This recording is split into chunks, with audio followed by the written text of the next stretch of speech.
Salut tout le monde. Alors c'est parti pour la suite du livre Le voleur de foudre. On est au chapitre 9. Donc voilà, c'est parti. 9, où l'on me propose une quête. Le lendemain matin, Chiron m'a transféré au bungalow numéro 3. Je n'avais pas à partager avec qui que ce soit. J'avais plein de place pour mes affaires. La corne de Minotaure, un jeu de vêtements, de rechange et une trousse de toilette. J'avais une table à moi, tout seul pour le dîner. Je choisissais toutes mes activités. Je déclarais extinction des feux quand bon me semblait, sans avoir à obéir à quelqu'un d'autre. Et j'étais malheureux comme les pires. Juste quand je commençais à me sentir accepté, à me sentir chez moi au bungalow 11, un gamin comme les autres, dans la mesure où un sang mêlé peut être un gamin comme les autres. On m'avait mis à l'écart comme si j'avais une maladie rare. Personne ne faisait allusion aux chiens des enfers, mais j'avais l'impression que tous en parlaient dans mon dos. L'attaque avait fait peur à tout le monde. Elle avait apporté deux messages. Un, que j'étais le fils du dieu de la mer. Deux, que les monstres ne reculeraient devant rien pour me tuer. Ils pouvaient même pénétrer dans un parc qui avait toujours été considéré comme un lieu sûr. Les autres pensionnaires m'évitaient autant qu'ils le pouvaient. Les 11 avaient peur de croiser le fer avec moi, après ce que j'avais fait subir à l'équipe d'Arès dans les bois. Aussi mes cours d'escrime se sont-ils transformés en duel avec Luc. Il me poussait plus que jamais, et il ne craignait pas de me blesser. Tu vas avoir besoin du maximum d'entraînement possible, m'a-t-il déclaré. Un jour, nous travaillions avec des épées et des torches enflammées. Maintenant, reprenons cette botte décapite vipère. 50 répétitions. Annabeth me donnait toujours des cours de grec le matin, mais elle semblait absente. Chaque fois que je disais quelque chose, elle me regardait d'un air fâché, comme si je venais de lui donner un petit coup entre les deux yeux. Après les cours, elle s'éloignait en marmonnant toute seule. Des choses du genre: Quête, Poséidon, saleté 2, faut que je trouve un plan. Même Clarisse gardait ses distances, malgré ses regards venimeux qui disaient clairement qu'elle m'aurait volontiers tué. Pour avoir cassé sa lance magique, j'aurais aimé qu'elle m'engueule, qu'elle me frappe n'importe quoi. J'aurais préféré devoir me bagarrer tous les jours plutôt que d'être ignoré. Je savais que quelqu'un à la colonie m'en voulait, parce qu'un soir, en rentrant dans mon bungalow, j'avais trouvé un journal, mortel sur le seuil. Le New York Daily News, ouvert à la page des nouvelles locales. J'ai mis plus d'une heure à lire l'article, parce que plus je m'énervais, plus les mots dansaient sur la page. Toujours aucune nouvelle d'une femme et de son fils disparus après un mystérieux accident de voiture. Eileen Smith. Une semaine après leur mystérieuse disparition, on est toujours sans nouvelles de Celine Jackson et de son fils Percy. La Camaro 1978 familiale a été découverte samedi dernier sur une route du nord de Long Island, gravement brûlée, le toit défoncé et les yeux avant brisés. Le véhicule avait fait un tonneau et dérapé sur plus de 100 mètres avant d'exploser. La mère et le fils étaient allés passer un week-end de vacances à Montauk, mais ils en étaient repartis précipitamment, dans des circonstances mystérieuses. De légères traces de sang ont été trouvées dans la voiture et près du lieu de l'accident. Toutefois, aucun autre signe des Jackson n'a été signalé. Les habitants de cette région rurale ont déclaré n'avoir rien remarqué d'inhabituel vers l'heure de l'accident. Le mari de Madame Jackson, Gaby Ugliano, affirme que son beau-fils Percy Jackson est un enfant perturbé qui a été renvoyé de nombreuses pensions et a manifesté des tendances à la violence par le passé. La police refuse de dire si Percy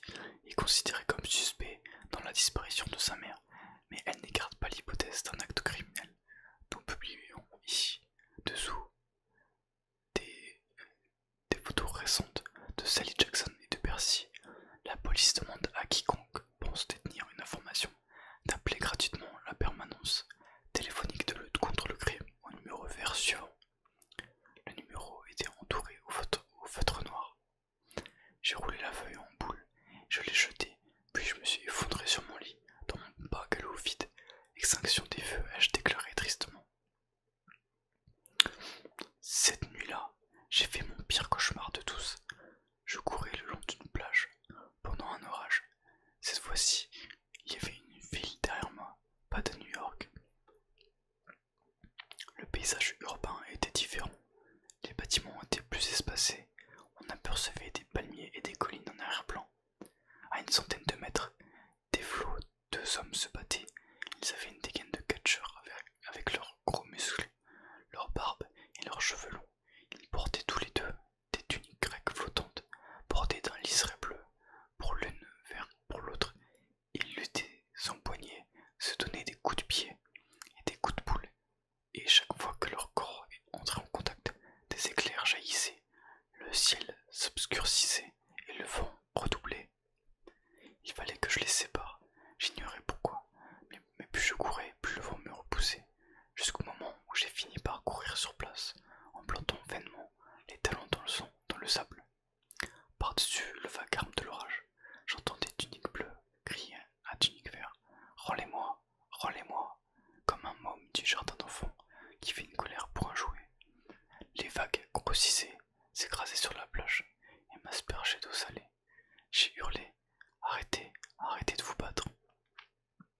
Le sol a tremblé, un rire est monté de sous la terre, une voix si grave et si maléfique que mon sang s'est glacé dans mes veines. Descends, petit héros, a chantonné la voix. Descends donc. Le sable s'est ouvert sous mes pieds, découvrant une faille qui allait jusqu'au centre de la terre. J'ai glissé et les ténèbres m'ont englouti. Je me suis réveillé convaincu d'être en train de tomber. J'étais toujours dans mon lit, dans le bungalow droit. Mon corps me disait que c'était le matin, mais il faisait sombre dehors, et des grondements de tonnerre déferlaient des collines. Un orage couvait. Cela, je ne l'avais pas rêvé.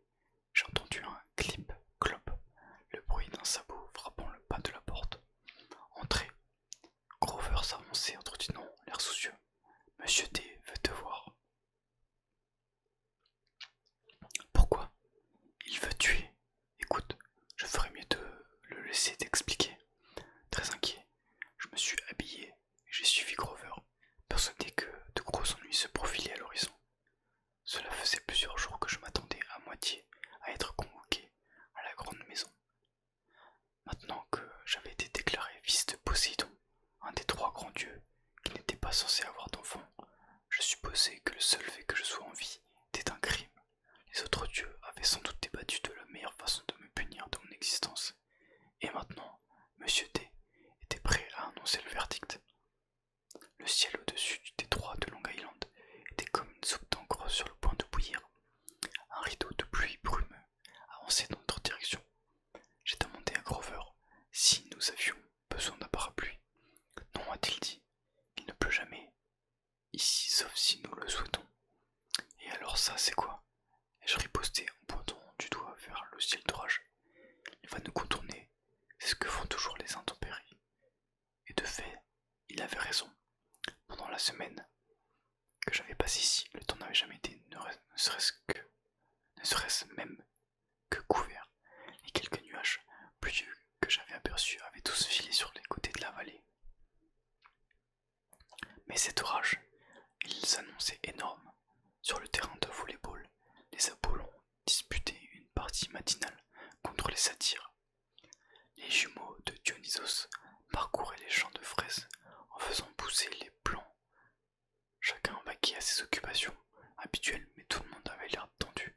Tous surveillaient l'orage du coin de l'œil. Grover et moi avons gagné la véranda de la grande maison. Dionysos était assis à la table de jeu avec son Coca Light et sa chemise hawaïenne tigrée, exactement comme à mon premier jour. Chiron était en face de lui, dans son faux fauteuil roulant. Il jouait contre des adversaires invisibles. Deux jeux de cartes flottaient dans l'air. Bien, avait Monsieur D, sans lever la tête. Notre petite célébrité. J'ai attendu.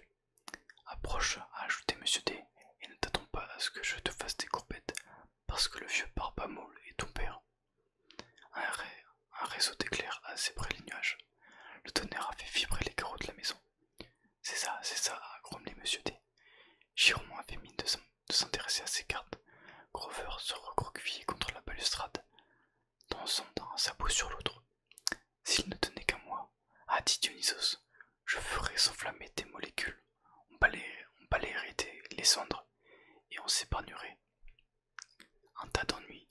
Mais Chiron a l'air d'estimer que ça irait à l'encontre de ma mission dans cette maudite colonie. Vous protégez vous autres, petits morveux, de tout préjudice. La combustion spontanée est une forme certaine de préjudice, monsieur D. Et intervenu Chiron. N'importe quoi. Le garçon ne s'en dirait rien. Néanmoins, j'ai accepté de me retenir. J'envisage de te changer en dauphin à la place de te renvoyer à ton père. Monsieur T a lancé Chiron sur le ton de l'avertissement. Oh bon d'accord, a concédé Dionysos. Il y a une autre possibilité, mais c'est de la folie pure et simple. Il s'est levé, et les cartes des joueurs invisibles se sont abattues sur la table. Je pars à l'Olympe pour la réunion d'urgence. Si le garçon est toujours là à mon retour, je le change en dauphin souffleur de l'Atlantique. Est-ce bien clair? Et Percy Jackson, si tu as deux sous d'intelligence, tu verras que c'est un choix bien plus raisonnable que ce que Chiron veut te convaincre de faire. Dionysos a rattrapé une carte à jouer, l'a tordue, et elle s'est transformée en rectangle de plastique. Une carte de crédit? Non, un passe de sécurité. Il a claqué les doigts, l'air s'est replié autour de lui. Il est devenu un hologramme. Puis une brise, et il a disparu, ne laissant derrière lui que des effluves de raisin fraîchement pressés. Chiron m'a souri, mais il avait l'air fatigué et tendu. Assis-toi, Percy, je t'en prie. Toi aussi, Grover. Nous nous sommes assis. Chiron a déposé ses cartes sur la table. Un jeu gagnant dont il n'avait pas eu l'occasion de profiter. Dis-moi, Percy, a-t-il demandé, quelle impression t'a faite le chien des enfers? Rien que le nom me donnait la chair de poule. Chiron souhaitait sans doute m'entendre dire Pau, ce n'était rien.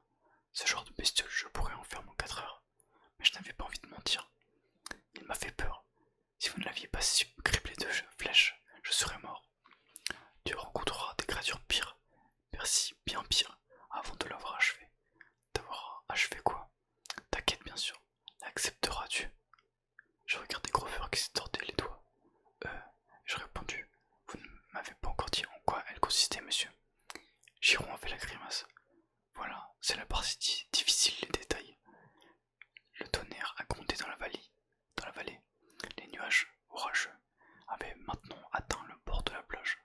Aussi loin que portait le regard, le ciel et la mer se mêlaient en bouillonnant. Poséidon et Zeus, ai-je dit, ils se disputent à cause d'un objet de valeur. Quelque chose qui a été volé, c'est bien ça. Chiron et Grover ont échangé un regard.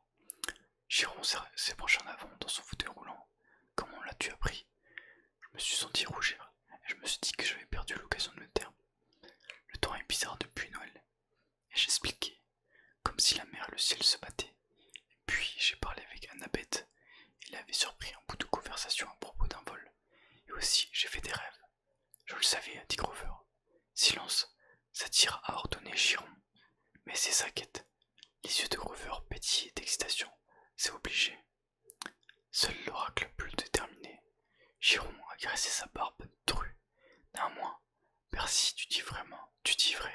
Zeus et ton père sont engagés dans leur pire querelle depuis des siècles. Ils se disputent à cause d'un objet précieux qui a été volé. Un éclair, pour être précis. Un quoi? Ai-je demandé, avec un petit rire nerveux. Ne le prends pas à la légère. Mamie, on garde Chiron. Je ne te parle pas d'un zigzag recouvert d'allure comme tu peux en voir dans les spectacles de fin d'année de CE1. Je te parle d'un cylindre de bronze céleste à haute teneur, long de 60 cm et couronné à ses deux extrémités d'un capuchon d'explosifs divins. Ah! L'éclair primitif de Zeus a poursuivi Chiron, qui commençait à s'échauffer, le symbole de sa puissance, qui sert de modèle à tous.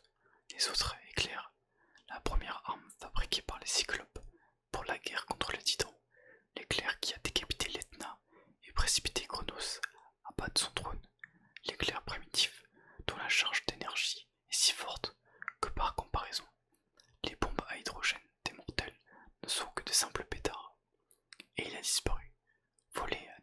Chiron. Qui ça? Qui l'a volé? Qui l'a volé? A corrigé Chiron. Quand on est prof, c'est une seconde nature.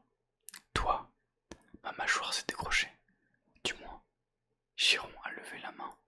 C'est ce que croit Zeus pendant le solstice d'hiver au dernier conseil des dieux. Zeus et Poséidon se sont disputés les absurdités habituelles. Tu as toujours été le chouchou de maman Auréa. Les catastrophes aériennes sont plus spectaculaires que les catastrophes maritimes. Et ainsi de suite.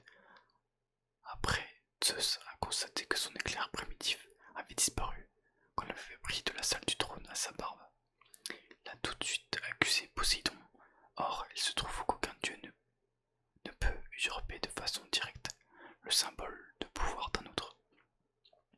C'est interdit par les lois divines les plus anciennes, mais Zeus pense que ton père a persuadé un héros humain de le prendre.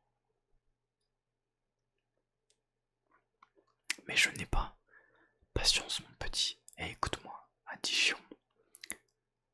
Zeus a de bonnes raisons d'avoir des soupçons. Les forges de Cyclope se trouvent sous l'océan, ce qui donne à Poséidon une certaine influence sur les fabricants de l'éclair de son frère. Zeus croit que Poséidon s'est emparé de son éclair primitif et qu'à présent, il fait construire en secret par les Cyclopes un arsenal de copies illégales qui pourrait servir à le renverser, lui, Zeus, de son trône.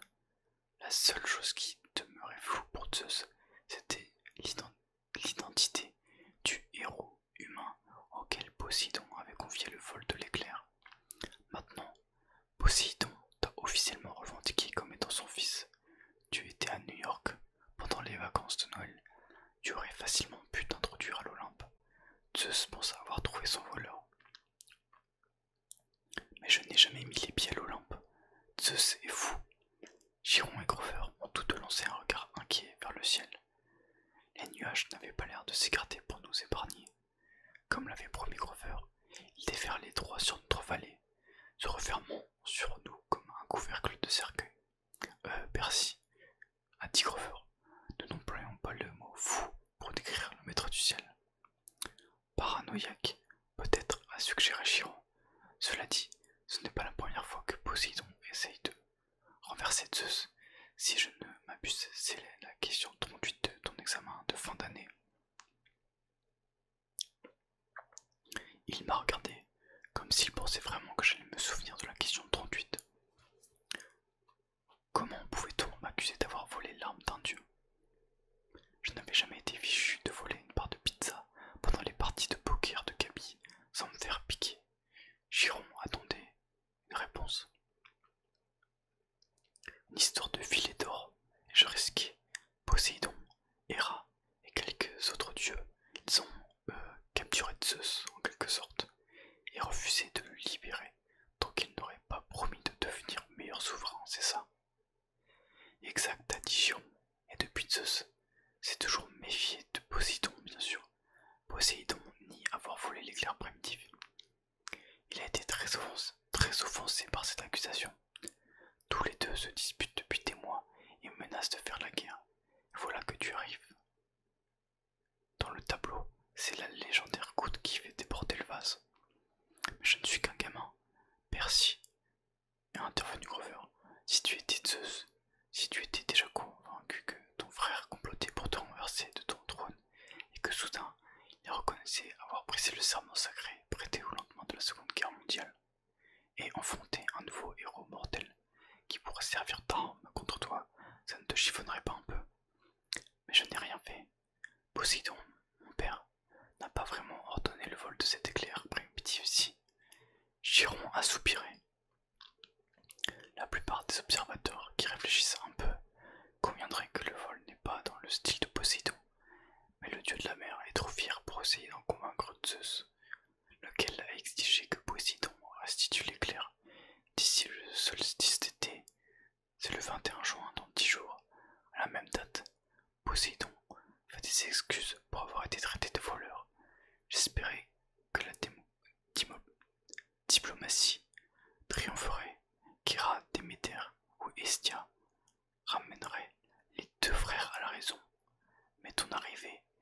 attisé la colère de Zeus. Maintenant, aucun des deux dieux ne veut céder, à moins que quelqu'un intervienne, à moins que l'éclair primitif soit retrouvé et rendu à Zeus avant le solstice d'été. Il y aura la guerre, et sais-tu à quoi ressemblerait une guerre totale Percy? Un désastre, ai-je suggéré. Imagine le monde plongé dans le chaos, la nature en guerre contre elle-même, les Olympiens forcés de choisir leur camp entre Zeus et Poséidon, les destructions, les carnages, des millions de morts, des pays entiers transformés en champs de bataille, si vastes que la guerre de Troie aurait l'air rétrospectivement d'une bagarre au pistolet à eau. Un désastre, ai-je répété. Et toi, Percy Jackson, tu serais le premier à sentir la rage de Zeus. Il s'est mis à pleuvoir. Les joueurs de volleyball ont interrompu leur partie et regardé le ciel en silence, stupéfait.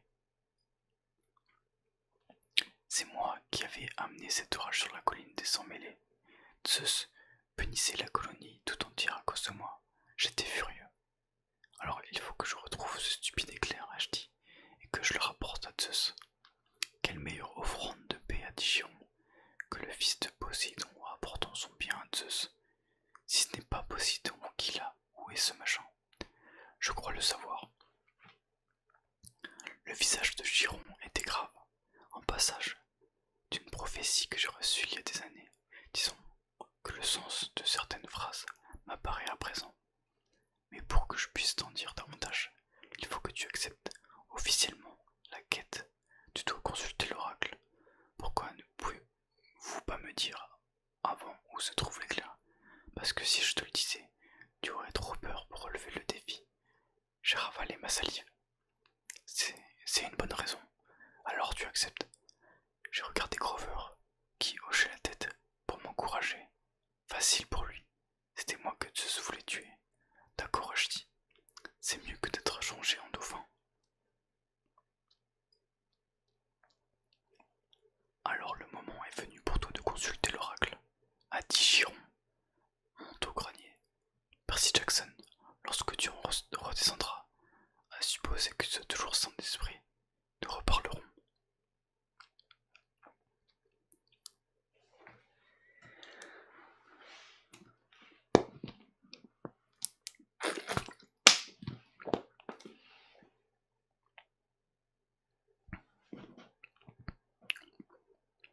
Au quatrième étage, l'escalier se terminait sous une trappe verte. J'ai tiré le cordon, la trappe s'est ouverte et une échelle en bois s'est mise en place bruyamment. L'air tiède qui venait d'en haut sentait le moisi, le bois pourri, et puis autre chose aussi, une odeur qui m'a ramené en cours de biologie. Les reptiles, l'odeur des serpents. J'ai retenu ma respiration et grimpé à l'échelle. Le grenier était plein d'un bric-à-brac, de héros grecs, des portes armures couvertes de toiles d'araignée, des boucliers jadis rutilants, piqués par la rouille, de vieilles malles cabines en cuir dont les autocollants disaient Ithaque, île de Circé, pays des Amazones.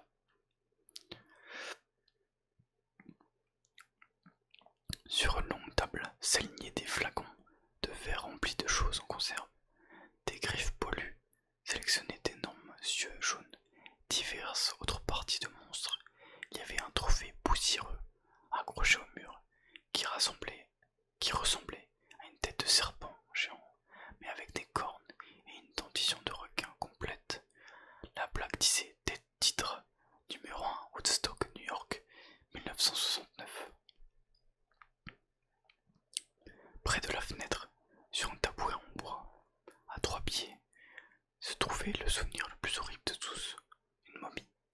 Pas le genre enveloppé dans des bandelettes, non, mais un corps de femme humaine, ratatiné comme un cocon desséché. Il portait une robe, bain de soleil, tie-dye, plein de colliers, de perles et un bandeau sur ses longs cheveux noirs. Elle avait le visage mince et parcheminé, plaqué sur le crâne, et ses yeux étaient des fentes blanches vitreuses, comme si les vrais globes oculaires avaient été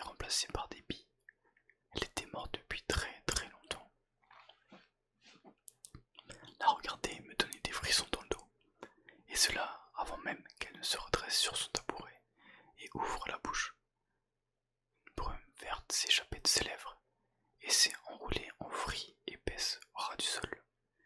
Sifflant comme 20 000 serpents, je me suis emmêlé les pieds en essayant de retourner à la trappe, mais celle-ci s'est refermée d'un claquement brutal. Dans ma tête, j'ai entendu une voix qui s'infiltrait par une de mes oreilles et se lovait autour de mon cerveau. Je suis l'esprit de Delphes, l'oratrice des prophéties de Phébus Apollon, qui a massacré le puissant Python. Approche-toi. Approche, toi qui cherches et demandes. J'ai envie de dire, non merci, je me suis trompé de porte. Je cherche juste les toilettes. Mais je me suis forcé à prendre une grande inspiration. La momie n'était pas vivante. C'était une sorte de réceptacle macabre pour autre chose, pour la puissance qui tournoyait. Maintenant autour de moi dans la brume verte, mais sa présence ne dégageait pas d'onde maléfique comme Madame Dodds. La démoniaque prof de maths ou le Minotaure, c'était plutôt comme les 3 parcs que j'avais vu tricoter devant les dalles de fruits en bordure d'autoroute, quelque chose de très ancien, de puissant et d'absolument pas humain, mais pas spécialement désireux de me tuer non plus. J'ai trouvé le courage de demander quelle est ma destinée. Les tourbillons de brume se sont épaissis, puis rassemblés juste devant moi et autour de la table, avec les beaux coups de boue de monstres en saumure. Soudain, 4 hommes sont apparus autour de la table, des cartes à jouer à la main. Les visages sont devenus plus nets. C'était Gabi, plus grave, et ses bottes. J'ai serré les poings. Pourtant, je savais bien que cette partie de poker ne pouvait pas être réelle.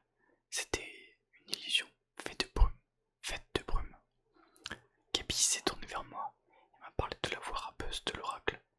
Tu iras à l'ouest, tu rencontreras le dieu qui s'est retourné. L'ami qui était sur sa droite a levé la tête, et de la même voix, il a dit, tu retrouveras ce qui fut volé, tu le verras, restitué sans dommage. Le type de gauche a lancé 2 jetons de poker, tu seras trahi par quelqu'un qui se dit ton ami. Pour finir, Eddie, le gardien de notre immeuble, a prononcé la prophétie la plus terrible de toutes. Et à la fin, tu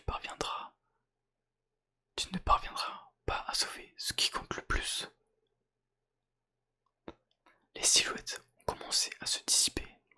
Au début, j'étais trop sonné pour dire quoi que ce soit, mais lorsque la brume s'est retirée, qu'elle s'est repliée en un énorme serpent qui s'est glissé dans la bouche de la momie, j'ai crié « Attendez, qu'est-ce que vous voulez dire?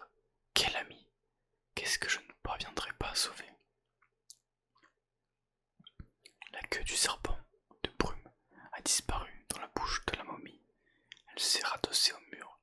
Sa bouche s'est fermée, lèvres serrées comme si elle ne s'était pas ouverte depuis un siècle. Le silence est retombé. Le grenier n'était plus à nouveau qu'une pièce oubliée où sont tassés des souvenirs. J'ai eu l'impression que je pouvais rester là jusqu'à me recouvrir de tôle d'araignée, moi aussi, mais que je n'en apprendrais rien de plus.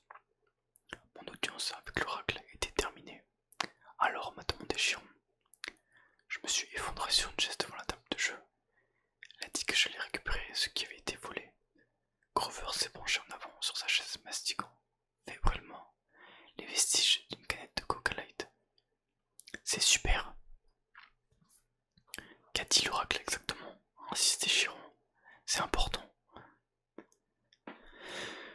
La voix reptilienne me picotait encore les oreilles. Elle a dit que j'irai à l'ouest et que je rencontrerai un dieu qui s'est retourné. Je récupérerai ce qui était volé et je le verrai restituer sans dommage. Je le savais, a dit Grover. Chiron n'avait pas l'air satisfait. Rien d'autre, a-t-il demandé. Je n'avais pas envie de lui dire. Quel ami me trahirait-il? Je n'en avais pas tant que ça. Et cette dernière prophétie, que je ne parviendrais pas à sauver, ce qui comptait le plus, quel était cet oracle qui m'envoyait disait: Oh, à propos, tu y joueras. Comment pouvais-je avouer cela? Chiron a scruté mon visage. Très bien, merci. Mais sache une chose, les paroles de l'oracle sont souvent en double sens. Ne les retourne pas trop dans ta tête. La vérité n'est pas toujours claire tant que les événements ne se sont pas produits. J'ai eu l'impression qu'il savait que je lui cachais quelque chose de mauvais augure et qu'il essayait de me réconforter. D'accord, ai-je dit, désireux de changer de sujet. Alors où dois-je aller? Qui est le dieu qui est à l'ouest? Réfléchis, Percy, a dit Chiron. Si Zeus et Poséidon s'affaiblissent l'un l'autre dans une guerre, qui peut y gagner? Une troisième personne, souhaitant prendre le pouvoir, ai-je deviné? Très juste. Quelqu'un qui a gardé une vieille rancune, qui est insatisfait de son sort, depuis que le monde a été divisé, il y a des éternités, et dont le royaume deviendrait puissant si des millions de gens mouraient. Quelqu'un qui déteste ses frères pour l'avoir forcé à jurer qu'ils n'auraient plus d'enfants, alors qu'eux-mêmes ont tous les deux rompu le serment. J'ai repensé à mes rêves, à la voix maléfique qui avait parlé depuis les profondeurs souterraines. Hadès, ai-je dit. Chiron a hoché la tête. Le seigneur de la mort est l'unique possibilité. Une miette d'aluminium s'est échappée de la bouche de Grover. Attendez, qu'est-ce que vous dites? Une furie a traqué Percy, lui a rappelé Chiron. Elle l'a surveillé le temps qu'il a fallu pour s'assurer de son identité. Alors, elle a essayé de le tuer. Les furies n'obéissent qu'à un seul maître, Hadès. Oui, mais Hadès déteste tous les héros, a protesté Grover. Et en plus, s'il a découvert que Percy est le fils de Poséidon, un chien des enfers est entré dans la forêt, a continué Chiron. Ce sont des créatures qu'on ne peut faire venir que des gens du châtiment. Il a donc dû être appelé par quelqu'un qui se trouve dans la colonie. Hadès doit voir un espion parmi nous. Il doit se douter que Poséidon va essayer de recourir à Percy pour blanchir son nom. Hadès aurait beaucoup tué ce jeune sans mêler avant qu'il entreprenne sa quête. Super, ai-je grommelé. Deux des dieux les plus importants veulent me tuer. Mais une quête. Oh, Grover a ravalé sa salive. Je veux dire, l'éclair primitif ne pourrait pas être caché dans un endroit comme la Maine. La Maine est très jolie à cette époque de l'année. Hadès a envoyé un de ses suppôts voler l'éclair primitif. A insisté Chiron, il l'a caché aux enfers, sachant très bien que Zeus accuserait Poséidon. Je ne prétends pas comprendre parfaitement le motif du seigneur de la mort, ni pourquoi il a choisi ce moment pour déclencher une guerre. Mais une chose est sûre, Percy doit aller aux enfers, retrouver l'éclair primitif et révéler la vérité. Un feu étrange brillait au creux de mon ventre, vraiment bizarre. Ce n'était pas de la peur, c'était presque de l'impatience. Un désir de vengeance. Jusqu'à présent, Hadès avait essayé de me tuer 3 fois, avec la furie, le Minotaure et le chien des enfers. C'était par sa faute que ma mère avait disparu dans un éclair de lumière. Maintenant, il essayait de nous faire porter le chapeau à mon père et à moi pour un vol que nous n'avions pas commis. J'étais prêt à en découdre. En plus, si ma mère était aux enfers, oh là, mon gars, on se calme. C'est écrié la petite partie de mon cerveau qui était encore saine. Tu es un gosse. Hadès est un dieu. Grover tremblait. Il s'était mis à manger les cartes de pelote comme des chips. Le pauvre. Il avait besoin de mener à bien une quête avec moi pour obtenir son fameux permis de chercheur. Mais comment pouvais-je lui demander de m'accompagner dans cette quête? Surtout avec l'oracle qui m'avait prédit un échec. C'était suicidaire. Écoutez, si nous savons que c'est Hadès qui a fait le coup, et je dis à Chiron, pourquoi ne pas prévenir les autres dieux tout simplement? Zeus ou Poséidon pourraient descendre aux enfers et faire tomber quelques têtes. Il y a une différence entre soupçon et certitude. Par ailleurs, même si les autres dieux soupçonnent Hadès, j'imagine que Poséidon a ses doutes. Ils ne pourraient pas récupérer l'éclair eux-mêmes. Les dieux ne peuvent pas pénétrer dans les territoires de leur père sans y être invités. C'est une autre règle ancienne. Les héros, en revanche, disposent de certains privilèges. Ils peuvent aller n'importe où n'importe qui, du moment qu'ils ont le courage et la force de le faire. Aucun dieu ne peut être considéré comme responsable des actes d'un héros. Pourquoi crois-tu que les dieux agissent toujours par l'intermédiaire d'humains? Ce que vous voulez dire, c'est que je suis utilisé. Ce que je veux dire, c'est que ce n'est pas un hasard. Si Poséidon t'a revendiqué comme son fils maintenant, c'est un très gros risque. Mais il est dans une situation désespérée. Il a besoin de toi. Mon père a besoin de moi. À l'intérieur de moi, des émotions ont tourbillonné comme des morceaux de fer dans un kaléidoscope. Je ne savais pas si je devais éprouver de la rancœur ou de la reconnaissance, de la colère ou de la joie. Poséidon m'avait ignoré pendant 12 ans. Tout d'un coup, il avait besoin de moi. J'ai regardé Chiron. Vous le saviez depuis le début, n'est-ce pas, que j'étais le fils de Poséidon? Je m'en doutais, comme je te le disais, j'ai vu l'oracle moi aussi. J'ai eu le sentiment qu'il me cachait beaucoup de choses concernant sa prophétie, mais je me suis dit que je ne pouvais pas me permettre de m'inquiéter pour ça. Après tout, moi aussi je faisais de la rétention d'informations. Soyons clairs, ai-je dit. Je suis censé descendre aux enfers et rencontrer Hadès. Exact, a dit Chiron. Trouver l'arme la plus puissante de l'univers. Exact. Il a rapporté l'Olympe avant le solstice d'été dans 10 jours. C'est à peu près ça. J'ai regardé Grover qui avalait l'as de cœur. Vous ai-je déjà dit que le Maine était très agréable en cette saison? A-t-il demandé d'une petite voix. Tu n'es pas obligé de venir, lui ai-je dit. Je ne peux pas te demander une chose pareille. Oh, il sautillait d'un sabot sur l'autre. Non, c'est juste que les satires et les lieux souterrains, enfin. Il a respiré un grand coup, puis il s'est levé en balayant les lambeaux de cartes à jouer et les miettes d'alu sur son t-shirt. Tu m'as sauvé la vie, Percy. Si tu es sérieux, si tu souhaites vraiment que je t'accompagne, je ne te laisserai pas tomber. J'ai éprouvé un tel soulagement que j'en aurais pleuré, même si ça ne semblait pas très héroïque. Grover était le seul ami que j'ai jamais gardé plus longtemps que quelques mois. J'ignorais ce qu'un satire pouvait bien faire contre les forces des morts, mais ça me faisait du bien de savoir qu'il serait à mes côtés. Je suis un max sérieux, Grove. Je me suis tourné vers Chiron. Où allons-nous? L'oracle a juste allé à l'ouest. L'entrée des enfers est toujours à l'ouest. Il se déplace d'une époque à l'autre, exactement comme le lampe. Pour le moment, bien sûr. Ils sont aux États-Unis. Où ça? Chiron a paru surpris. J'aurais cru que c'était évident. L'entrée des enfers est à Los Angeles. Oh, naturellement. Alors on saute dans un avion et... Non, a hurlé Grover. Percy, tu rêves ou quoi? Tu as déjà pris l'avion dans ta vie? J'ai secoué la tête un peu gêné. Maman ne m'avait jamais emmené nulle part en avion. Elle disait toujours que nous n'avions pas les moyens. En plus, ses parents étaient morts dans un accident d'avion.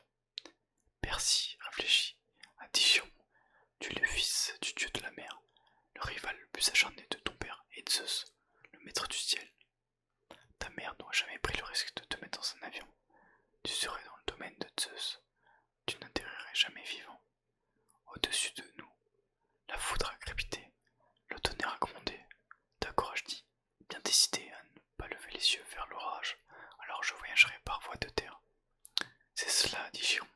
Tu peux emmener 2 compagnons avec toi dans ta quête. Le premier Grover, le second s'est déjà porté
pièce s'est abattue sur les prairies censées ne jamais connaître d'intempéries violentes. Pas de temps à perdre. Addition. Je crois que vous devriez tous aller faire vos bagages.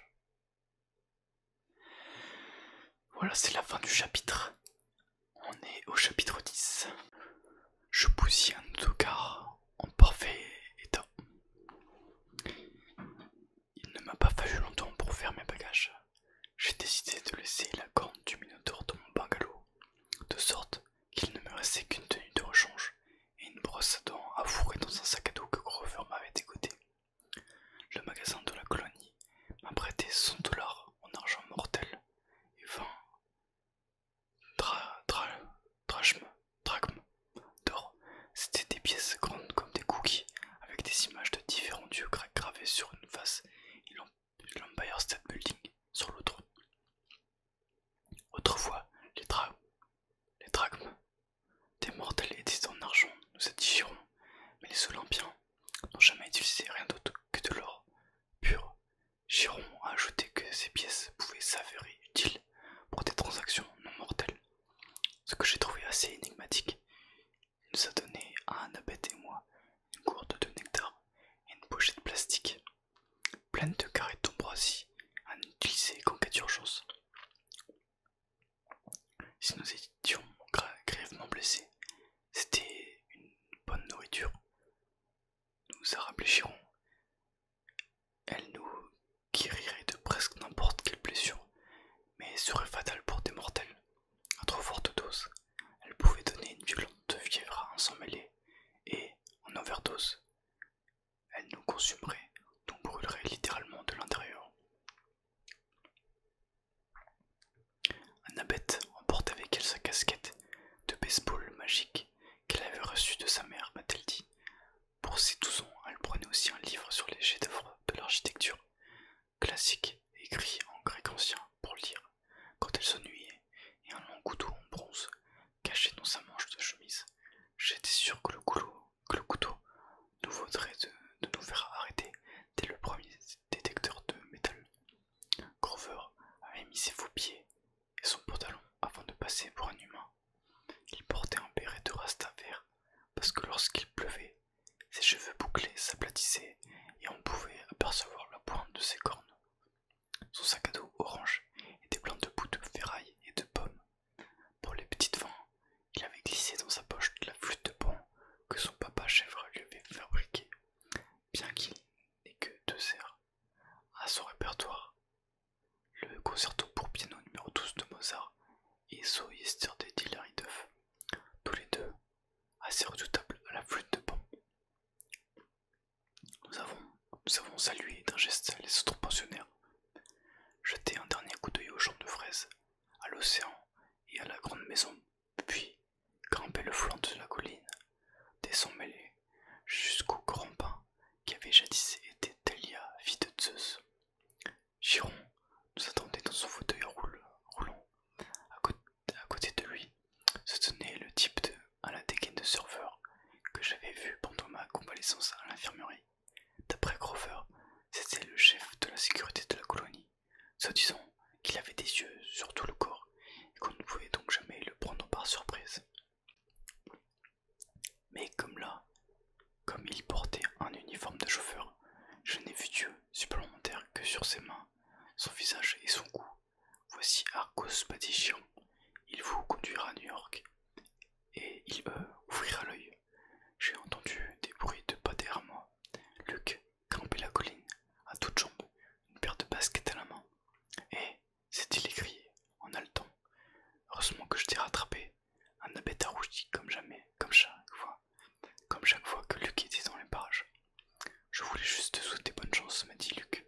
Et puis j'ai pensé, ça pourrait peut-être te servir.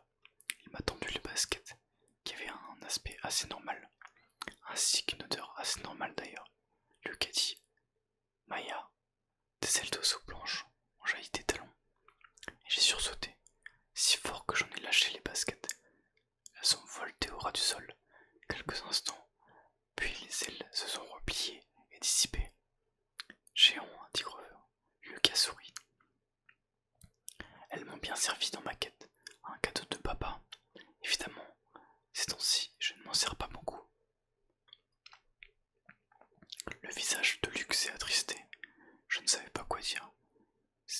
super cool de venir me dire au revoir. J'avais craint qu'il n'ait pris ombrage de toute l'attention dont j'avais fait l'objet ces derniers jours. Mais là, il m'offrait un cadeau magique. Je me suis senti rougir, presque aussi fort qu'Annabeth. Eh mec, je dis merci. Écoute, Percy. Luc avait l'air mal à l'aise.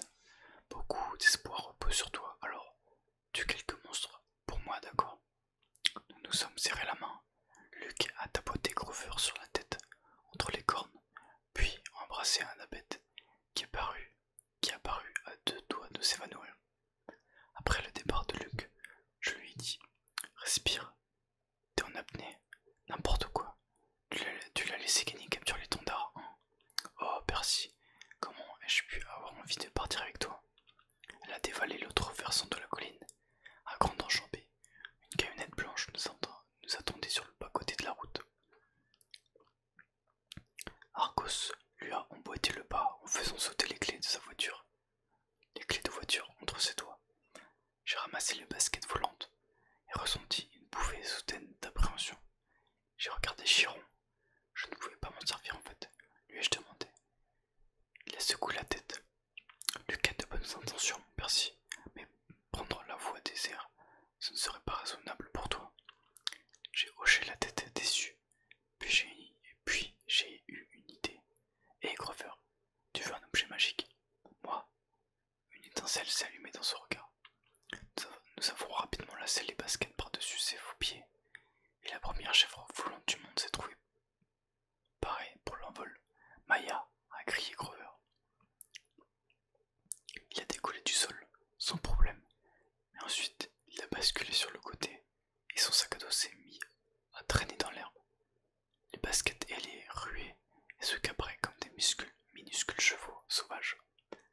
Entraîne-toi, a crié Chiron dans son dos. Tu as juste besoin d'entraînement. Ah! Grover déboulait le flanc de colline, en volant de côté, telle une tondeuse à gazon possédée, en se dirigeant vers la camionnette. Au moment où j'allais le suivre, Chiron m'a retenu par le bras. J'aurais dû te former mieux, Percy, a-t-il dit, si seulement j'avais eu plus de temps. Héraclès, Jason, ils ont tous eu plus d'entraînement. Ce n'est pas grave, c'est juste que je me suis tue car j'ai eu peur de passer pour un enfant gâté. Seulement voilà, j'aurais aimé que mon père me donne un objet magique. Sympa pour m'aider dans ma quête, un truc aussi cool que les chaussures volantes de Luc ou la casquette d'invisibilité d'Annabeth. Mais où avais-je la tête? C'est écrié Chiron. Je ne peux pas te laisser partir sans ça. Il a sorti un stylo de sa poche de veste et me l'a tendu. C'était un bic jetable noir à capuchon qui devait coûter dans les 30 cents. Super, ai-je dit. Merci. Percy, c'est un cadeau de ton père. Ça fait des années que je le garde, car je ne savais pas que tu étais celui que j'attendais. Mais la prophétie est claire à présent, c'est toi. Je me suis souvenu de l'excursion scolaire au musée des Beaux-Arts, où j'avais pulvérisé Madame Dodd. Chiron m'a vu lancer un stylo, qui s'était transformé en épée. Est-ce que... J'ai retiré le capuchon, et le stylo s'allongeait et alourdi dans ma main. Demi-seconde plus tard, je tenais une épée de bronze, rutilante, avec une lame à double tranchant, une poignée revêtue de cuir et une garde plate cloutée d'or. C'était la première arme que je trouvais équilibrée quand je la tenais en main. Cette épée a une histoire longue et tragique qui n'est pas nécessaire d'évoquer, m'a dit Chiron. Elle s'appelle Anacleus. Turbulence marine, ai-je traduit, étonné que le grec ancien me revienne si facilement. À n'utiliser qu'en cas d'urgence, a continué Chiron. Et seulement contre des monstres. Un héros ne doit jamais faire du mal à des mortels, sauf si c'est absolument nécessaire. Bien sûr, mais de toute façon, cette arme ne pourrait pas les blesser. J'ai regardé la lame redoutablement aiguisée. Que voulez-vous dire? Comment pourrait-elle ne pas les blesser? Cette épée est en bronze céleste, forgée par les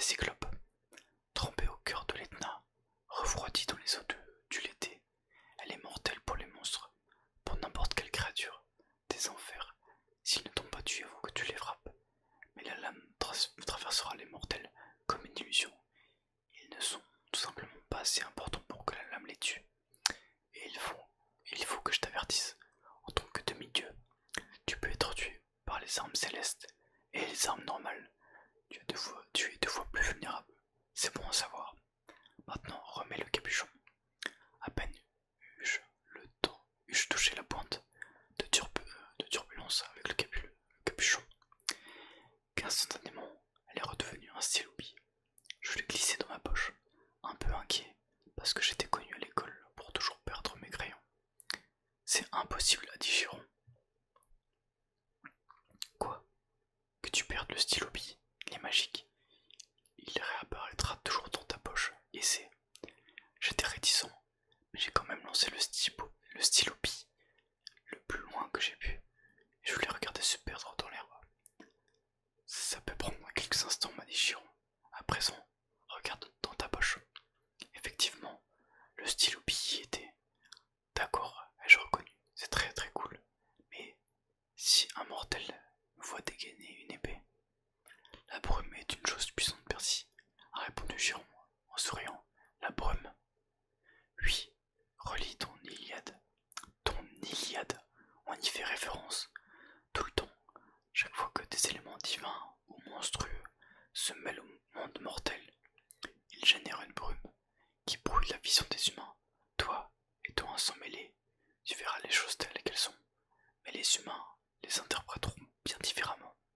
C'est vraiment remarquable, tout ce que les humains sont capables d'inventer pour forcer les choses à rentrer dans leur vision de la réalité.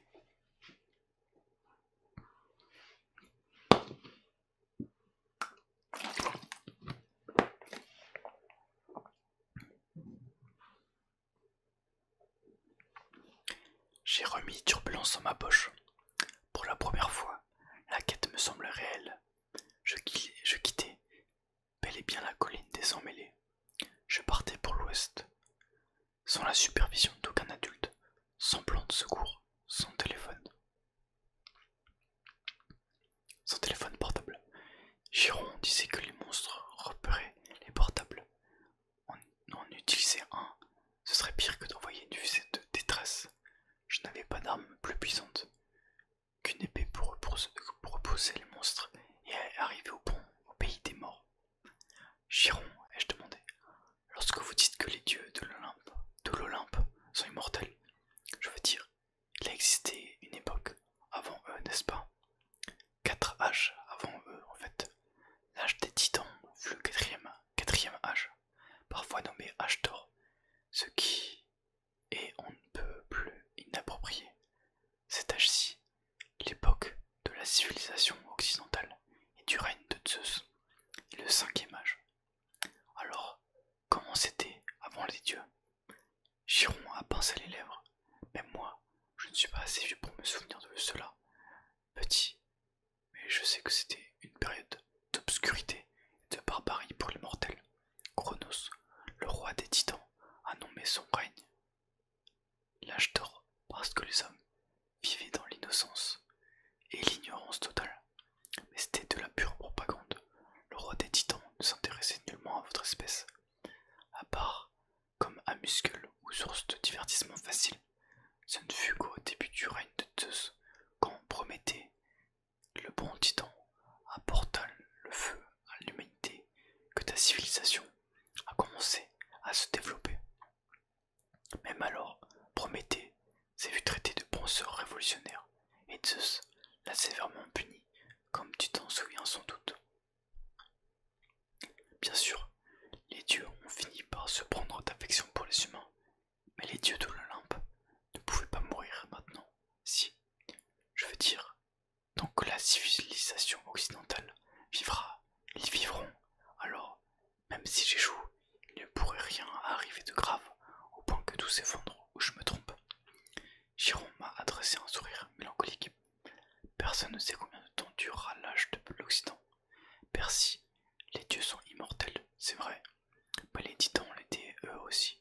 D'ailleurs, ils existent encore, enfermés dans leurs différentes prisons, obligés de subir des souffrances et des punitions, sans fin, affaiblis mais toujours bien vivants.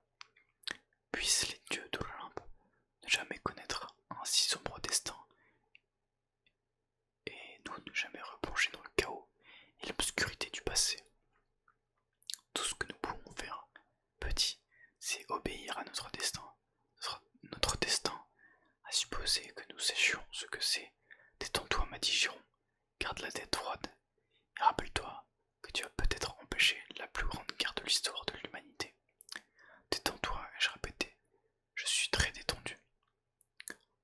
arrivant au pied de la colline, je me suis retourné au sommet sous le pin qui avait jadis été Thalia, fille de Zeus. Chiron avait repris pleinement sa forme de centaure et bondissait bien haut son arc pour nous saluer, comme n'importe quel directeur de colonie de vacances. Prenant congé de ses pensionnaires, somme toute, conduits par Argos, nous avons quitté la campagne et pénétré dans la partie ouest de Long Island. Ça m'a fait un drôle d'effet de me retrouver sur une autoroute, Grover et Annabeth à côté de moi, comme si nous rentrions tranquillement de week-end, après 15 jours à la colline des Emmêlés. Le monde réel me faisait l'effet d'un univers imaginaire. Je me suis surpris à scruter tous les fast-food, tous les gamins à l'arrière de la voiture de leurs parents, tous les panneaux publicitaires et les centres commerciaux. Jusque-là, tout va bien, ai-je dit à Annabeth. 15 kilomètres et pas un seul monstre. Elle m'a gratifié d'un regard agacé. Ça porte malchance de parler comme ça, cervelle d'algue. Rafraîchis ma mémoire. Pourquoi tu me détestes autant déjà? Je ne te déteste pas. C'était à s'y méprendre. Elle a plié sa casquette d'invisibilité. Écoute, c'est juste que nous ne sommes pas censés nous entendre, d'accord? Nos parents sont rivaux. Pourquoi? Elle a soupiré. Combien de raisons te faut-il? Une fois maman a surpris Poséidon avec sa petite amie dans le temple d'Athéna. C'est ce qui est un manque de respect colossal. Une autre fois, Athéna et Poséidon se sont fait concurrence pour être le dieu protecteur de la ville d'Athènes. Ton père a créé une espèce de ridicule fontaine d'eau de notre mère comme cadeau. Maman a créé l'olivier. Les gens ont vu que son cadeau était le meilleur, alors ils ont nommé la ville d'après son nom. Ils devaient vraiment aimer les olives. Oh, laisse tomber. Évidemment, s'ils avaient inventé la pizza, là je comprendrais. Laisse tomber, je te dis. Argos, à l'avant de la voiture, a souri. Il n'a rien dit, mais un œil bleu sur sa nuque a cligné. Les embouteillages nous ont ralentis dans la banlieue de New York, le temps que nous arrivions à Manhattan. Le soleil se couchait et il commençait à pleuvoir. Argos nous a déposés à la gare routière, pas loin de l'appartement de maman et Gabi. J'ai remarqué, scotché à une boîte aux lettres, une affichette détrempée portant ma photo et la légende Avez-vous vu ce garçon? Je l'ai arraché avant qu'Annabeth et Grover ne la voient. Argos a sorti nos sacs du coffre et s'est assuré que nous avions bien acheté nos tickets de car avant de repartir. Nous jetons un dernier regard du revers de la main tout en sortant du parking. J'ai songé que nous étions tout près de mon ancien appartement. En temps ordinaire, à cette heure-ci, ma mère serait déjà entrée dans la confesserie Gabi plus grave. Devriez être en ce moment même en train de jouer au poker, et même pas triste que maman ne soit plus là. Grover a passé son sac à dos sur son épaule. Il a examiné la rue, dans la direction de mon regard. Tu veux savoir pourquoi elle a épousé Percy? Je l'ai dévisagé avec étonnement.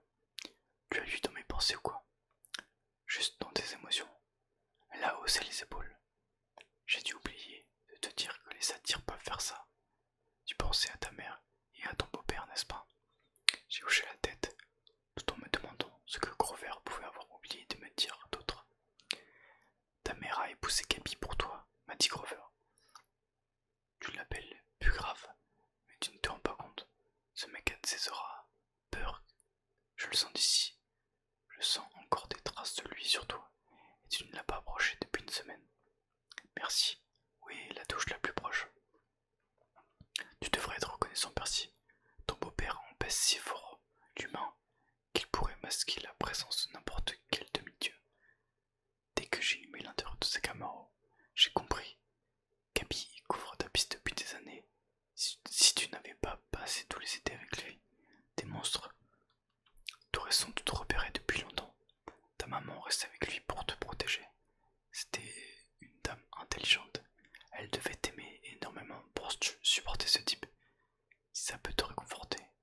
Ça ne me réconfortait pas, mais je me suis forcé à ne pas le montrer.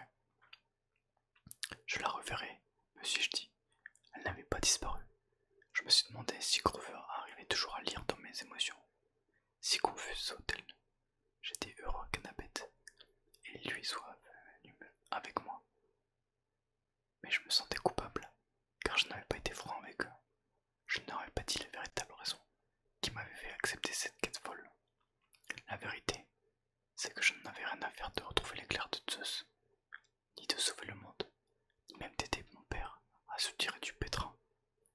Plus j'y pensais, plus j'en voulais à Poséidon de ne m'avoir jamais rendu visite, de n'avoir jamais été maman, de n'avoir jamais envoyé le moindre petit chèque pour contribuer à m'élever.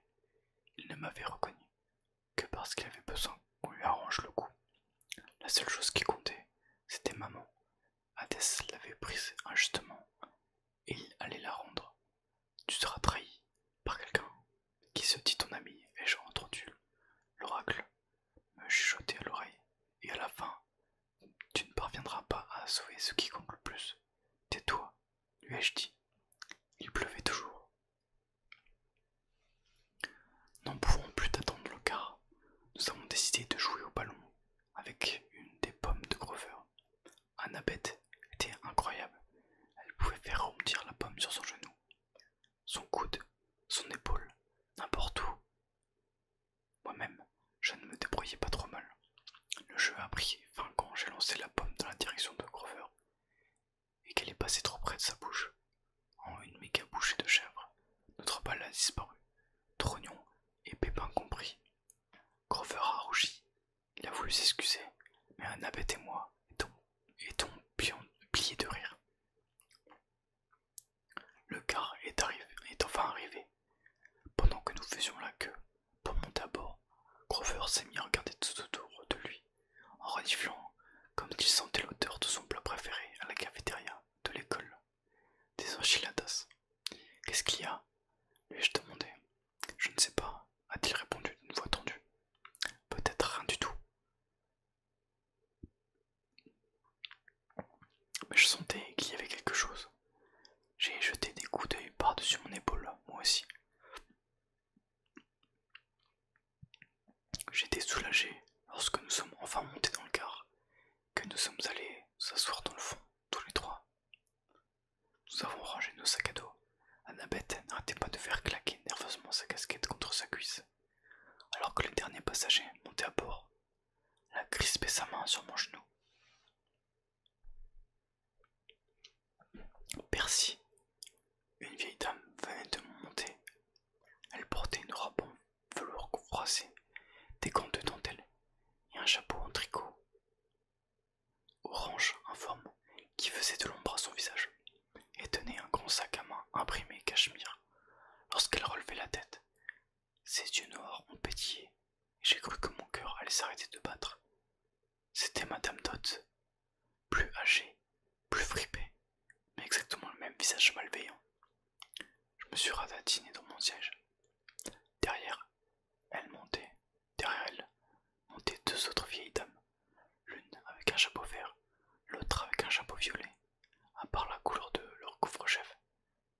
C'étaient des copies conformes de Madame Dodds, même main noueuse, sac à main à imprimé cachemire, robe de velours chiffonné, de démoniaque mamie triplette. Elles se sont assises au premier rang, juste derrière le chauffeur. Les deux qui étaient au bord de l'allée ont allongé les jambes dans le passage en faisant un X. C'était un geste naturel. En même temps, le message était clair. Personne ne sort. L'autocar a quitté la gare routière et s'est engagé par les rues glissantes de New York. Elle n'est pas restée morte longtemps, ai-je dit en essayant d'empêcher ma voix de trembler.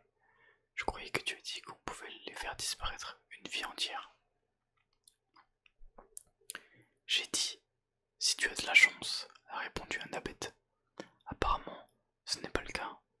Tous les trois, a gémi Grover, dit immortel. T'inquiète pas, a dit Annabeth, qui réfléchissait de toutes ses forces. Les furies, les trois pires monstres des enfers. Pas de problème, pas de problème. Nous allons nous esquiver par les fenêtres. Elle ne s'ouvre pas, a dit Grover. Une sorte de tirelire, ai-je suggéré. Et il n'y en avait pas. Et même s'il y en avait eu une, ça pensait à rien. Nous étions déjà sur la 9e avenue et l'autocar se dirigeait vers le Lincoln Tunnel. Elles ne vont pas nous attaquer devant des témoins, tout de même, ai-je demandé. Les mortels n'ont pas de très bons yeux, m'a rappelé Annabeth. Leurs cerveaux ne peuvent traiter que ce qu'ils voient à travers la brume. Ils verront 3 vieilles dames qui nous tuent, c'est ça? Annabeth a réfléchi. Difficile à dire, mais nous ne pouvons pas compter sur l'aide des mortels. Peut-être qu'une sortie de secours sur le toit. À ce moment-là, nous sommes entrés dans le tunnel et l'intérieur du car s'est retrouvé plongé dans l'obscurité. À part l'éclairage du couloir, sans le bruit de la pluie, il régnait un calme sinistre. Madame Dodds s'est levée d'une voix monocorde, comme si elle avait répété. Elle annonçait la cantonade. J'ai besoin d'aller aux toilettes. Moi aussi, a dit la deuxième sœur. Moi aussi, a déclaré à son tour la troisième. Elles se sont tous avancées dans le couloir. J'ai trouvé, a dit Annabeth. Percy, prends ma casquette. Quoi? C'est toi qu'elles veulent. Rends-toi invisible et remonte l'allée. Laisse-les te dépasser. Tu pourras peut-être arriver à l'avant et te sauver. Mais, et vous? Il y a une petite chance qu'elle ne nous remarque pas. Tu es le fils d'un des 3 grands. Tu dois avoir une odeur qui couvre tout. Je ne peux pas vous laisser comme ça. Ne t'inquiète pas pour nous, a dit Grover. Vas-y. Mes mains tremblaient. Je me faisais l'effet d'un lâche. Mais j'ai pris la casquette et je l'ai mise sur ma tête. Lorsque j'ai baissé les yeux, mon corps n'était plus là. Je me suis engagé à pas furtif dans le couloir. J'ai pu remonter de tirant avant de me jeter dans un siège vide où les furies passaient. Dans un siège vide au moment où les furies passaient, Madame Dodds s'est arrêtée, a reniflé l'air et regardé droit dans ma direction. Mon cœur battait à se rompre. Apparemment, elle ne voyait rien. Elle et ses sœurs ont poursuivi leur chemin. J'étais libre. Je suis arrivé à l'avant du car. Nous étions presque au bout du Lincoln Tunnel. À présent, je m'apprêtais à tirer la sonnette d'alarme quand j'ai entendu d'horribles hurlements en provenance de la rangée du fond.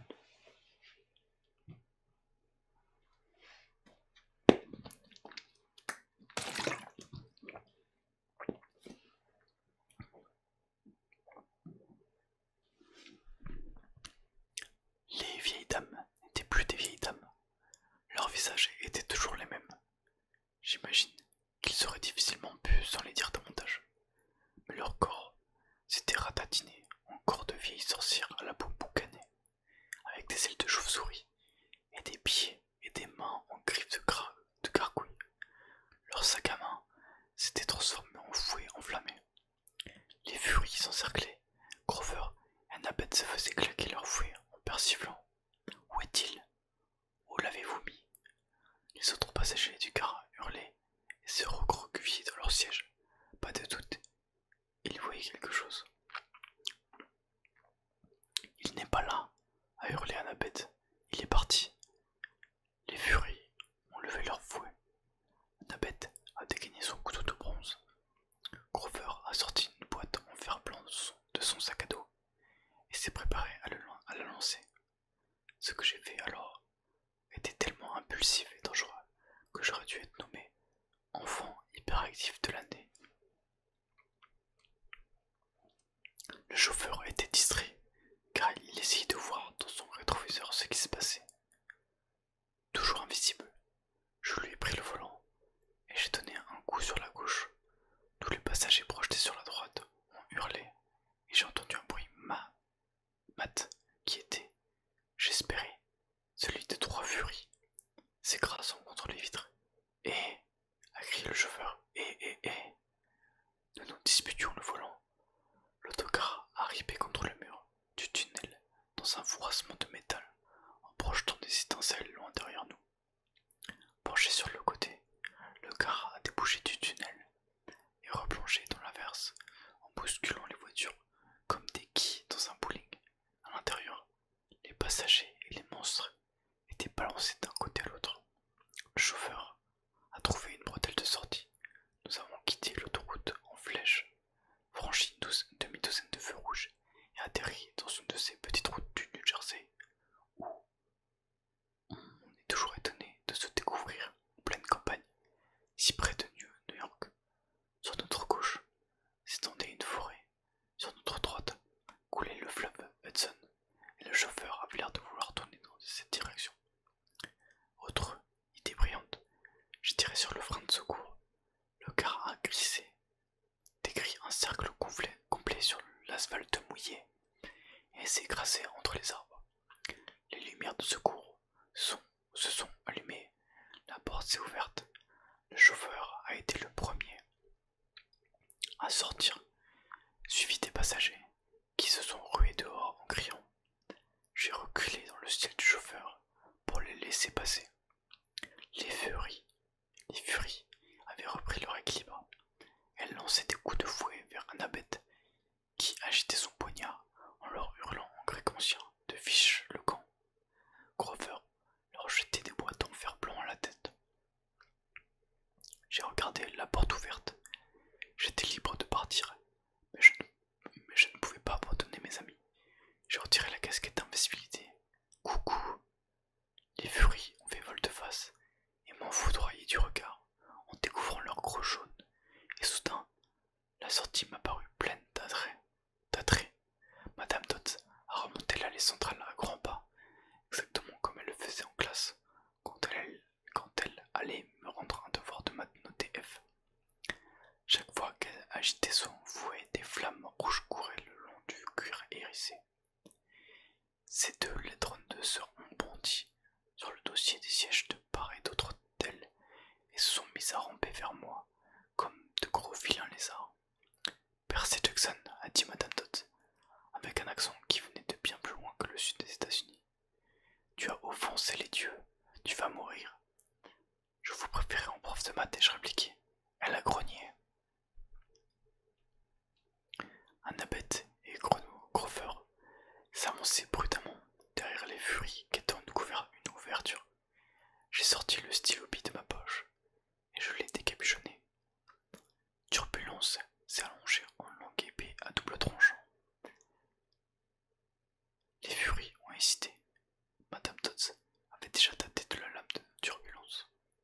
Manifestement, ça ne lui faisait pas plaisir de la revoir. Soumets-toi maintenant, a-t-elle persiflé, et le tourment éternel te sera épargné. Jolie tentative, ai-je dit pour toute réponse. Percy, attention, a crié Annabeth. D'un geste vif, Madame Dodds a enroulé son fouet autour de ma main qui tenait l'épée, tandis que les deux autres furies se jetaient sur moi. J'avais la sensation que du plomb liquide m'enveloppait la main, mais je suis parvenu à ne pas lâcher l'épée. J'ai asséné un coup de poignet à la furie qui était sur ma gauche, puis je me suis tourné vers celle de droite et je l'ai décapitée. À peine la lame est-elle entrée en contact avec son cou qu'elle a hurlé et volé en poussière. Annabeth a fait une clé de catcher à Madame Dodds. Il a tiré en arrière pendant que Grover lui a arraché son fouet. Aïe, aïe, aïe, a-t-il hurlé, ça brûle. La furie que j'avais frappée avec la poignée de mon épée est revenue à la charge, mais j'ai asséné turbulence et elle a éclaté comme une pastèque. Madame Dodds essayait de se débarrasser d'Annabeth. Elle donnait des coups de pied et de griffes, mordait, sifflait, mais Annabeth, cramponnée à son dos, tenait bon pendant que Grover ligotait les jambes de la furie avec son propre fouet. Pour finir, à eux deux, ils l'ont poussé au fond du car. Madame Dodds a essayé de se relever, mais comme elle n'avait pas la place de battre ses ailes de chauve-souris, elle a retombé à chaque tentative. Zeus vous tuera, a-t-elle promis. Hadès prendra vos âmes. Braca, meas, vessimini, ai-je hurlé. Je ne savais pas d'où me venaient ces paroles en latin. Je crois que ça signifiait « bouffe mon froc ». Le tonnerre a ébranlé l'autocar. Mes cheveux se sont hérissés sur ma nuque. Sors, m'a crié Annabeth tout de suite. Je n'avais pas besoin de me le faire dire 2 fois. Nous sommes sortis du car en trombe. Dehors, les autres passagers erraient et bêtaient, se disputaient avec le chauffeur ou couraient en décrivant des cercles et en hurlant. Nous allons mourir. Un touriste en chemise hawaïenne avec un appareil autour du cou a pris ma photo avant que j'ai pu capuchonner mon épée. Nos sacs, s'est écrit Grover, nous avons laissé. Boum!